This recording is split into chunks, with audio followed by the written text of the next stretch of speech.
Hello friends, जय माँ समली सबको मत जोहार। तो स्टार्ट करमा आज ब्लॉगटा। आम सकाले ब्रेकफास्ट होता मुसली मुसली क्षीर और हनी की मिसिक आमर बाबू के भी खाबार लगी दे देथिनी। खाई सारा पर बाबू आमर रेडी करुचे स्कूल जीवार लगी। कहीं कि आज बहुत कटिंग करुचे नाटक करुचे नाई जा बोली करी। कहीं 20 दिन हो गलाना दसरा छुट्टी चली स्कूल नहीं जाऊथी। आपंकर आड़े छुआ मान स्कूलटा केते दिन छुट्टी होता जी कमेंट टिके कहबे।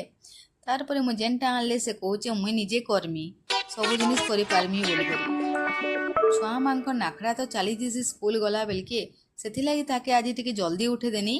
कहीं पहला ही करी जाऊँचे स्कूल इटा 20 दिन पर लेट नहीं हो बोली करी।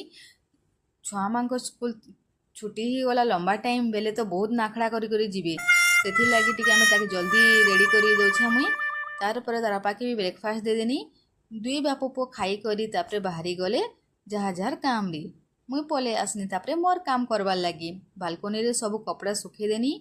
तार पर आमर मिटू के भी खावाटा दे देनी। तार पर पले आसने मुई रंधा बड़ा काम करवार लगी।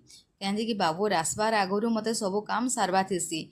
से आसले ताके गोधा पोधा करके रेडी करवाटा तार होमवर्क करावाटा कामटा होची मोर। से लगी मुई पहला खावाटा बने दे दिसी न।